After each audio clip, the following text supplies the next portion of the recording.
Rafael, mi amor. I cannot believe I'm doing this. You won't believe it either. You opened the box, expecting another one of your futuristic gadgets that I would try to love and end up forgetting in a kitchen drawer. But this one, this little Dark Mirror Selfie Sphere, mijo, it worked right out of the box. He was fully prepared to call you and say, Rafael, it's too complicated. Your poor mama doesn't have time to read instruction manuals thicker than a church hymnal. But no. He just pulled it out of the case, and before I even knew it, it floated. It floated, Rafael. Right in front of me, like one of those floating candles in the movies you used to love as a boy. It's mysterious looking, like it's alive.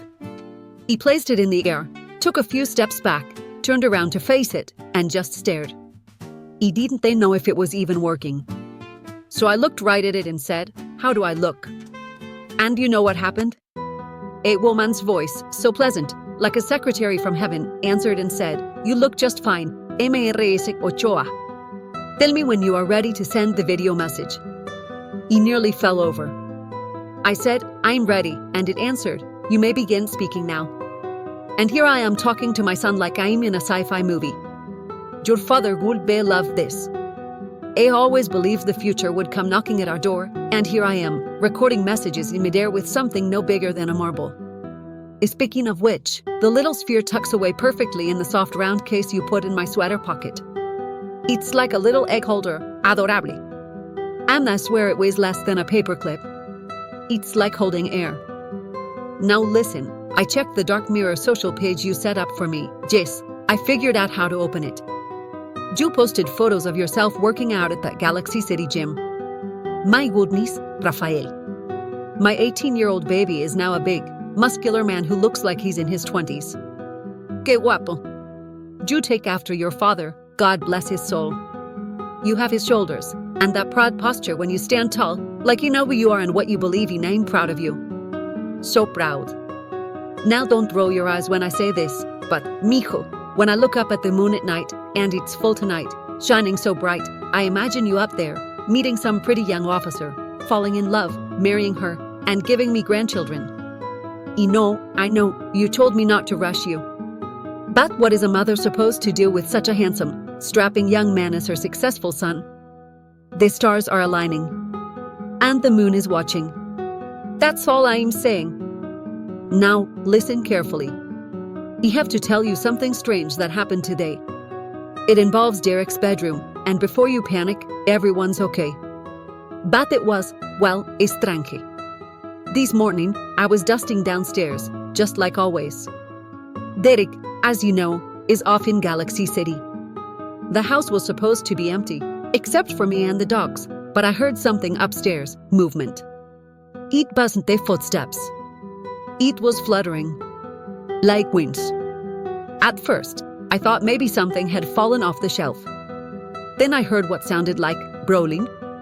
No, not quite growling. Something between a purr and a squeal. I froze.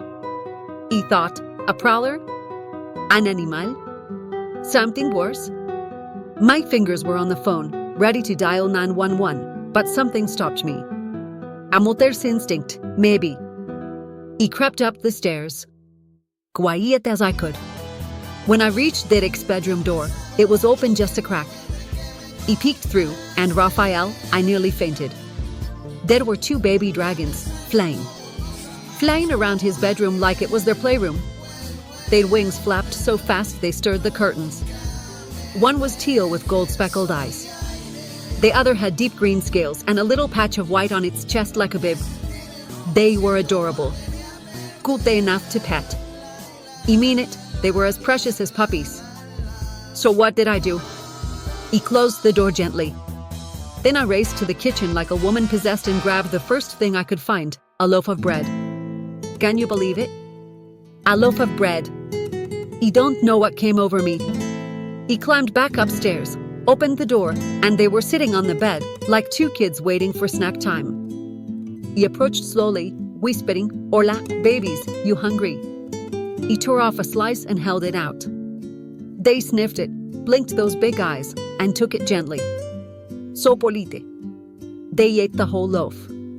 Every slice. He sat on the edge of the bed, feeding dragons like I was their abuelita. But then it happened. De mirror. You know, the dark mirror on the wall? Ichi mirror. Just for a second. And suddenly, her head came through. De mami. Rafael, I have never seen anything so massive in all my life. Her eyes were the size of frying pans. Her horns brushed the sides of the mirror frame. And she stared at me, not angrily, but stern. Like a mother who just found out her kids ran off to play somewhere they shouldn't have been. I froze. I didn't they dare move. But the babies, oh, they squealed with joy and flew right over to her. She nudged them gently, like any loving mother would. Then the mirror, it faded. Disappeared. Just like that. And I sat there. In silence. For 5 minutes. Maybe 10. My heart still hasn't they stopped pounding. It was scary, yes, but exhilarating too. And it left me with a worry I need to tell you. How did those baby dragons get through without Derek here? He thought only Derek could activate the mirror. If they can come through on their own, what if they escaped into the city? People won't they understand. They panic. Someone might hurt them or get hurt. And that mother dragon? She must be 20 times the size of those babies.